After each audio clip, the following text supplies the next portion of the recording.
À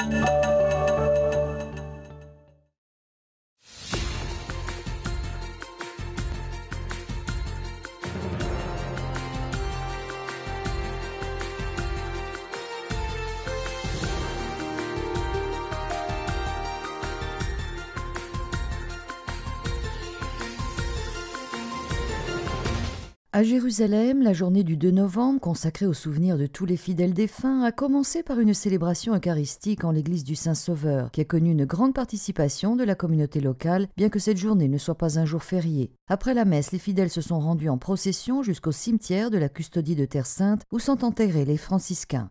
Étape suivante, le cimetière catholique de la ville où se trouve entre autres la tombe d'Oskar Schindler, l'entrepreneur allemand connu dans le monde entier pour avoir sauvé de l'Holocauste près de 1200 juifs. Sur sa tombe, la gratitude de la communauté juive, au lieu de fleurs, des petits cailloux pour symboliser le souvenir éternel. Une zone de Jérusalem ô combien suggestive et particulière, totalement adossée à l'endroit même où se dressait le vieux temple.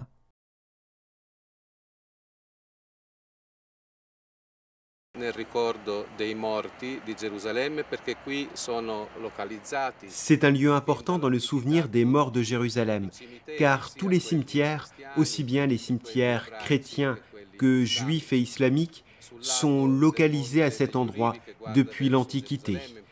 Au mont des Oliviers, qui regarde vers Jérusalem, en particulier vers le Temple, il y a le cimetière juif, tourné idéalement vers la ville.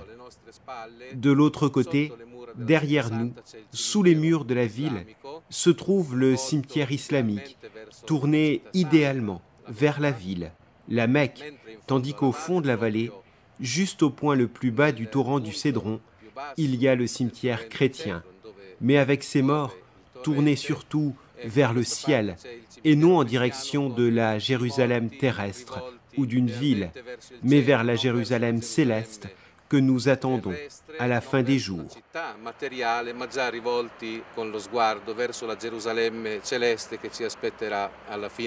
La vallée de Josaphat, qui en hébreu signifie le jugement de Dieu, est idéalement l'endroit où Dieu jugera tout son peuple à la fin des temps, le jour de la résurrection.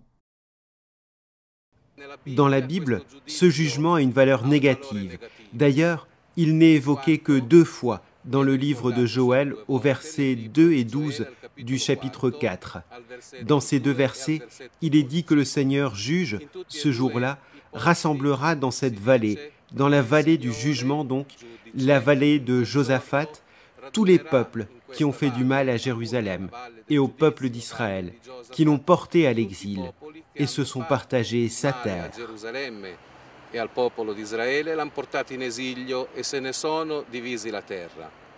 C'est au IVe siècle seulement que cette perspective a changé et que l'idée d'une responsabilité individuelle s'est affirmée peu à peu.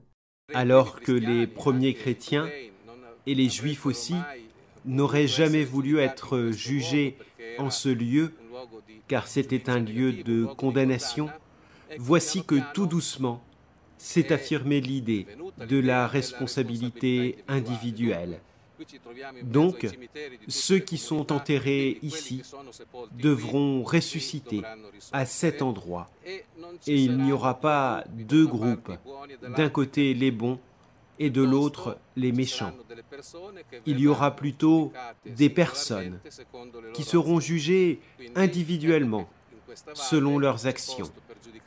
Jusqu'à aujourd'hui, beaucoup souhaitaient être enterrés ici, comme si, à la fin des temps, le jour du jugement, ils pourront ressusciter avant par rapport à ceux qui sont enterrés ailleurs.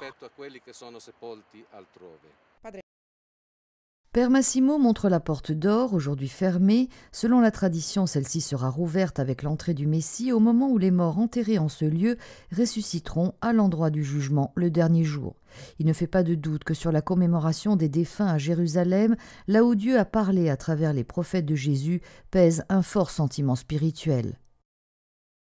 Quand nous regardons cette vallée, ce lieu où tous sont rassemblés, selon leur communauté, mais de manière indistincte, l'un à côté de l'autre, séparés par une route ou par un mur, par un enclos, eh bien nous pouvons regarder devant nous avec plus de confiance. Nous voyons que, devant la mort, au moins, nous sommes tous égaux et que nous sommes tous tournés vers la Jérusalem du ciel et vers la résurrection.